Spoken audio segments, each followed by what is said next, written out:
With a major selection of the looks your kiddos love starting at just $4 in the Walmart app, a new school year means a stylish new them. Who knew? Find skater skirts and Crocs that say, I'm casual but cool. Sparkly sneakers that say, it's my classroom, you're just learning in it. And preppy polos that say, I'm the teacher's pet, even if they're mommy's menace at home. Find their favorite styles starting at just $4 in the app. The Walmart you thought you knew is now new. At Talus, we know cybersecurity can be tough and you can't protect everything, but with Talus, you can secure what matters most. With Talus industry-leading platforms, you can protect critical applications, data, and identities, anywhere and at scale with the highest ROI. That's why the most trusted brands and largest banks, retailers, and healthcare companies in the world rely on Talus to protect what matters most. Applications, data, and identities. That's Talus, T-H-A-L-E-S. Learn more at talusgroup.com/cyber. Good afternoon, guys, and welcome to the podcast. I'm really delighted about today's guest, Justin Boyd. He's coming out of Southwest Florida. He's the owner of Boyd Executive Consulting, and he is going to talk to us all about fractional CFO, mastering cash flow, profit first, and also blueprinting your financial future and designing winning price strategies. So if those of you in the audience, a doctor, lawyer, high income, are interested in this, be sure to tune in. Justin, welcome. Thank you. Yeah, I appreciate you having me on. Yeah. And I know your schedule is tight, so talk about briefly your background and what you do and which clients you serve and what problems you help solve. Yeah, for sure. So we actually just rebranded too. And I know this is late breaking news. No, we've rebranded into Cashflow Copilot. You can still find us if you go to boydexecutiveconsulting.com. It'll still forward, but that just don't want to confuse everybody. But yeah, we are a fractional CFO firm. We serve clients anywhere from about $500,000 of revenue up until about about 10 million of revenue. Most of our clients are in the services businesses. So we have a lot of tools and processes built around service pricing, how to price your hourly services, things like that. But we also have clients in the manufacturing space, construction. We even had a client that he does high-end chandelier rentals for large events and things like that. So a diverse client set. We help them with really making sense out of the financial stress. We turn it into strategic clarity, we like to say. We like to take what's happened in the past, combine it with what's happening now in their business, and then really focus on the forward-looking view of the business in terms of forecasting to give them a complete picture, to make sense of the story that they're trying to tell them, and to really help them make decisions. And the other thing we do is we try to highlight issues that we're seeing, inconsistencies, things that they need to pay attention to or where they could be better at, and really highlight those. And not only highlight those, but then walk alongside them to help make the decisions to improve those things. So that's the whole idea behind the new brand name Cashflow Copilot. Is we really see the business owner as the pilot of the business. We see ourselves as the co-pilot with them on every trip, helping them navigate all the issues that are coming about, help them reach their destination safely and soundly. And whatever we can do along that path is what we try to do. Yeah. Interesting. In the past, we've had CFO and CPAs, accountants, and talking about fractional CFO and this profit first method. But you come into this episode with a unique angle, which is talking about winning price strategies. And what are majority of business owners or the doctor, the dentist, they're struggling, they're working 70, 80 hours and their business is generating like $1 million in revenue, but they're still not making profit. What is wrong with their price strategy?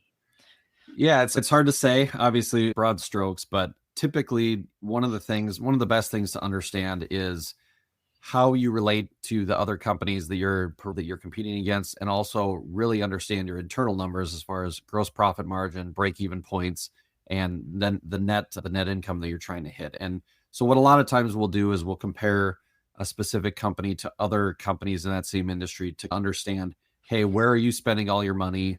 What are your ratios looking like compared to those similar companies in the industry? You can also get a little bit of an idea of what other people are charging based on public information and things like that. But at the end of the day, there's dozens of different pricing strategies out there. There's dozens of different things that could be wrong. And we just ultimately try to dig in to dissect what that is. A lot of it boils down to, number one, I have to know what the market is charging. I have to understand what that price point is. So that's one piece of information. And that can get really detailed for any business in terms of individual services or products offered, product lines, service lines, bundling things together. This item is not super profitable, or this service, but it brings in this other service with it. So that together is more profitable. But knowing what the market can bear is the first really data point.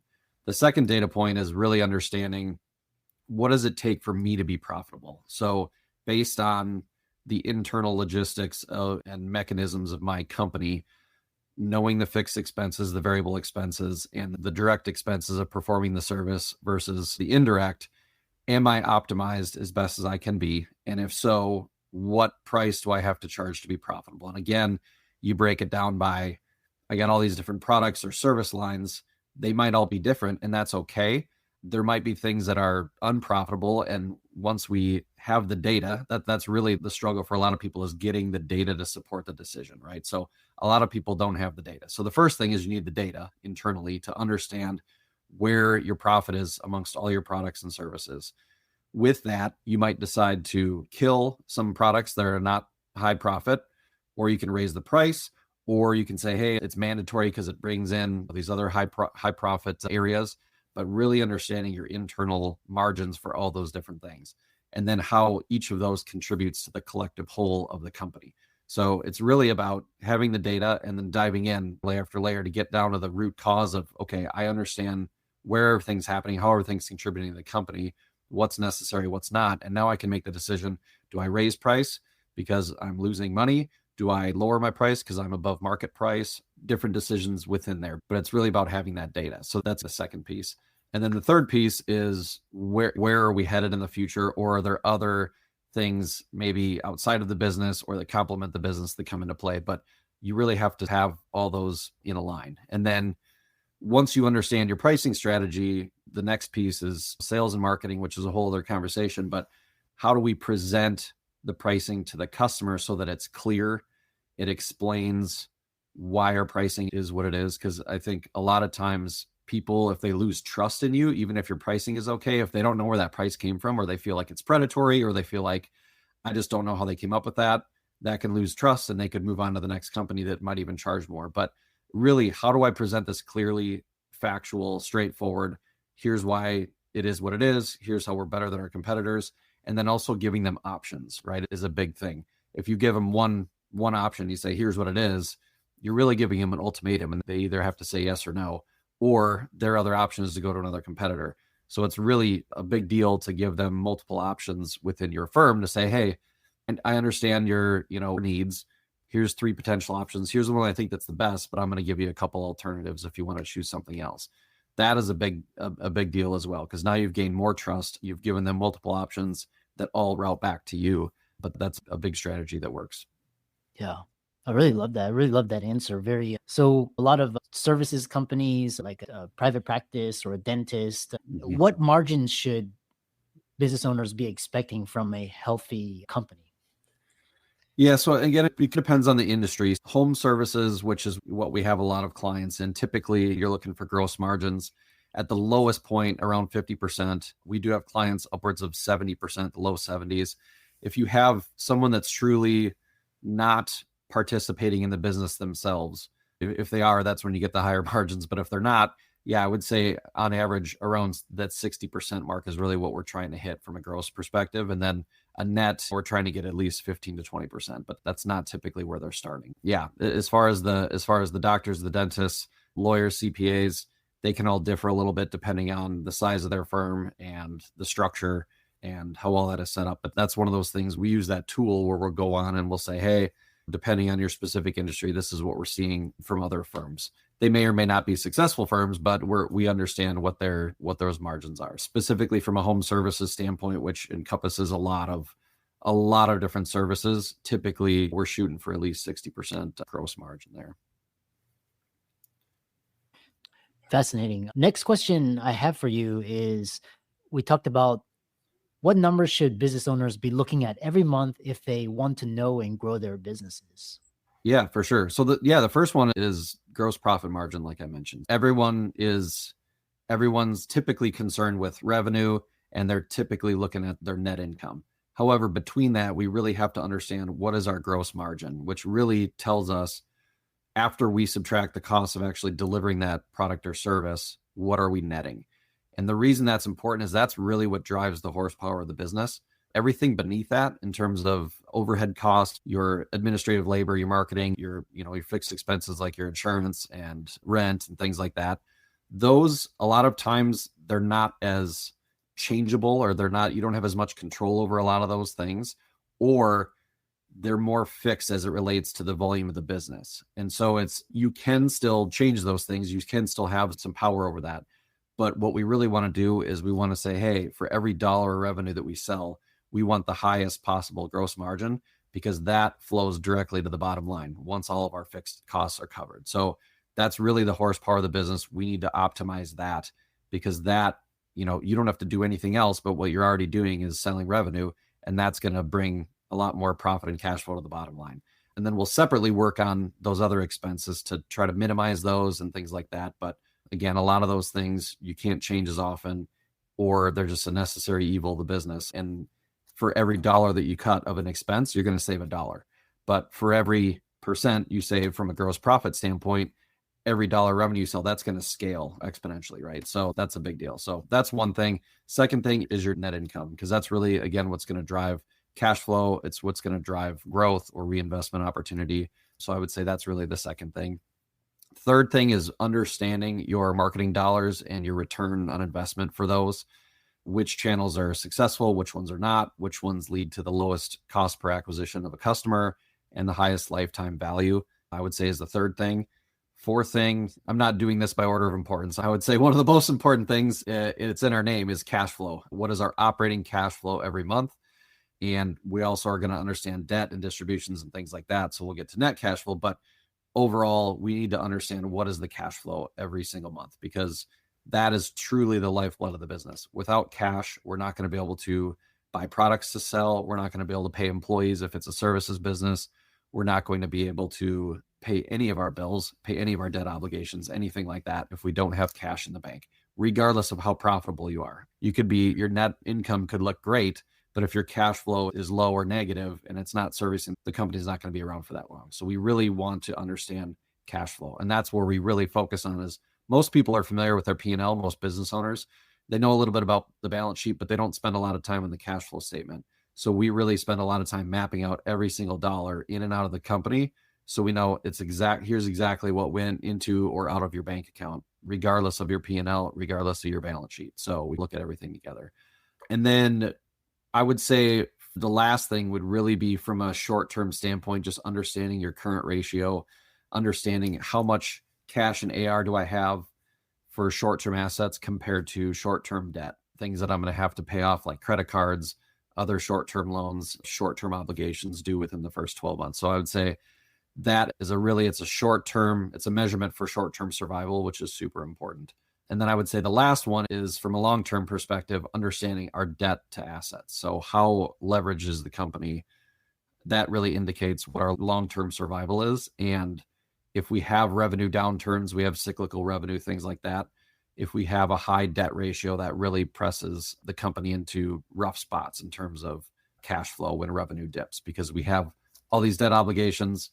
They get first say over the assets of the company before the owners do, right? So we really want to understand that from a long-term survival perspective. Yeah, I really love that. That was a masterclass in just the next question I have for you is, because you talked about downturns, could be a recession or just like a temporary, even like for some owners, like the last 2-3 months are very slow, or the beginning of the year. So how should business owners, based on your expertise, be positioning themselves? Should they just be stockpiling as much cash or just living, and then that way they can weather it? How do they plan for all these seasonal downturns and upturns? Yeah. And ideally, if it's a company or if it's an industry that has annual downturns or has gone through a recession before, you know the effects of those things. Ultimately, the best thing you can do is the daily, the weekly, the monthly habits of, I'm going to get my cash flow set up so I know how much is going into my operating account to pay my bills. I'm going to be setting aside money for taxes every month, figure out a percent, depending on your tax situation. It could be anywhere from 5 to 20% of what's going to go in, but typically I recommend doing at least 10% for taxes, putting money into a savings account, which when it grows to a certain point, do some conservative investing with that to get some sort of semblance of a return. And then also profit for you as well. Just having those different, and it goes along with kind of the profit first mentality. I don't typically subscribe to having that many different buckets, but at least, hey, my taxes are paid. We have a savings account for the business. Also could be used for capital purchases down the road. If you're like, hey, we need to buy a big piece of equipment or a building or things like that, we need to be saving every single month for that and planning ahead. So just breaking things out into those buckets. And if the operating bucket is continually low, figuring out, okay, why is it continually low? And how do we need to adjust the expenses of the company to make up for that? And then really just is forecasting is the other thing that we really stress, as far as we need to map out where we think we're going to be based on some analytics, based on our past history and trends. But then we also want to stress test that with some alternate scenarios. What if this happened? What if that happened? And really mapping that out to show, okay, our cash is going to decrease by this much if we run into this situation. How is that going to affect the cash inflow to all those different buckets, and then plan accordingly? So as far as fixing it, again, it depends on how severe it is and what the situation is. But those habits of continually putting money into different buckets, just like you would in your personal life, in order to have funds set aside for these different events, is massive. And the other thing is just every 3 to 6 months going through all of your expenses. I sometimes call it thieves in the storehouse exercise, where it's, hey, what are all these little things that I might not be aware that I'm spending? Doing a deep dive on those by yourself or with a financial professional, but going through all of your expenses and figuring out, is this really crucial? Do we really need this? Is there a way to save on this? And a lot of times we'll find that companies will have all kinds of different software that they either aren't using or they're not optimizing. They wanted to get on it. They wanted to do something with it, but really never got around to it. Things like that. And then every 6 months to 12 months, can we renegotiate rent? Can we renegotiate insurances, workers' comp, different things like that? Again, those aren't as changeable as often, but that can be helpful to scrub through those and continually push on that. And then again, just having some price flexibility in terms of, okay, if this happens, what do we need to do to pivot to either price differently, or how do we add value to what we're doing that doesn't cost us a lot of money? So what are some things we can add to differentiate ourselves? And it can be very small and cost little to nothing, but it really helps differentiate you, so that assuming that you're a necessary good or service when the recessions hit, they're going to look to you first, because you're going to be differentiated from your competition. This episode is brought to you by Indeed. When your computer breaks, you don't wait for it to magically start working again. You fix the problem. So why wait to hire the people your company desperately needs? Use Indeed's sponsored jobs to hire top talent fast. And even better, you only pay for results. There's no need to wait. Speed up your hiring with a $75 sponsored job credit at Indeed.com/podcast. Terms and conditions apply.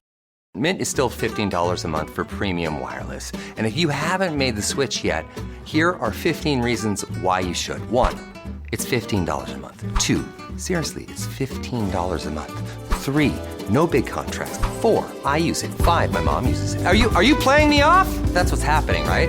Okay, give it a try at mintmobile.com/switch. Upfront payment of $45 for 3-month plan, $15 per month equivalent required. New customer offer first 3 months only. Then full price plan options available. Taxes and fees extra. See mintmobile.com. I love that. And so I know a lot of the doctors in the high income professionals, this is really a value packed episode. So talk about what your firm does, how it helps clients. What are a lot of people struggling with revenue or expenses or margins or budgeting? What do people come to you for, and how can you help them? Yeah, I would say definitely margins and cash flow are a couple of the biggest things. Another big thing is when firms are growing significantly and they don't know how to do things in the right order and do it responsibly. So a lot of times they're trying to manage all these new things and hire all these new employees and purchase all this new stuff. And we need a new building, we need new equipment. And then we're getting these new customers and we're growing, and I don't know how to keep it all straight. And my systems are breaking because they're not built for where I'm at. So on the downside, and those people could be struggling with cash flow as well. Or you can have the businesses that are just struggling with cash flow because they're not bringing revenue in the door.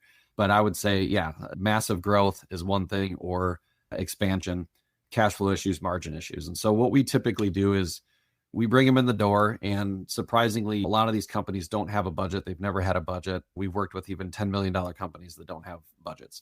They'll come in the door and we'll really focus on, first of all, understanding their business from top to bottom, like look in every nook and cranny, just understand exactly the black and white picture of the business in terms of the tactical, how it's set up, all this stuff. But then also, what are the goals of the business? Where's the owner trying to take this? And understand their market, how they're competitive, different things like that. Just really get a good picture.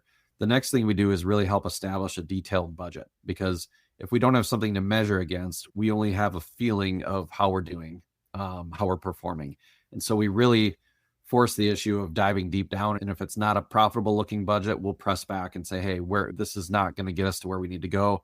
We need to reconfigure some things, and we'll work through some of the decisions right up front at that point. Once we have that established, we figure out what indicators, what KPIs do we need to track for this type of business. We have a lot of standard ones that we do, but we have custom ones that we make depending on the industry, depending on the company or the issues that we're dealing with. So we set up a really clean, nice dashboard that we can review that highlights the most important numbers, a scorecard essentially for them every time we meet. So we really want to get that hammered out. And then we really dive into the forecast situation. So we'll be looking at their numbers and we'll project them out, and we'll say, okay, hey, based on where we're headed, here's where we see we're going compared to the budget. 12 months from now, here's where we're going to be cash wise, ratio wise. Here are some things that are concerning. Here are some things that look good. What big decisions do we have coming up? What things are going to change in the future? Let's bake that in, and let's look at some of those alternate scenarios. But we really try to stress test it to give them a picture of, here's again what your numbers are trying to tell you. Here's what your business health is, good, bad, and the ugly, so that you can make decisions based on that. And then depending on which of those areas is not performing up to expectations, we will then dive into that and say, okay, why are we not bringing in revenue, or why is our gross profit not as high? We need to dig in a layer deeper to figure that out. And once we figure that out, okay, what are the root causes? How can we fix those things? But it's really about understanding, again, okay, here's the past, here's what's already happened. But in order to make good decisions while we still have a runway, we really have to forecast the future as well. So we'll really try to focus on that, because a lot of companies, they'll track their numbers. Hey, I'm doing well here, I'm not doing well here, but they have no headlights, as they're driving on a dark road and they don't have any headlights. So that's a big thing. And then just doing those deep dives, just spending that time to say, what do we have to talk about this month? What's the most pressing thing? Let's do a deep dive on that. Let's churn out some data. Let's use some tools that we have developed, and let's solve some problems. And then let's move on to the next thing as well. A lot of times business owners just want to talk through and have a sounding board as well on some of the decisions that they have to make. We help out there as well. I really enjoyed this conversation, and just you provided so much value for the audience. How can people connect with you and reach out to you and work with you if they spark their curiosity and interest?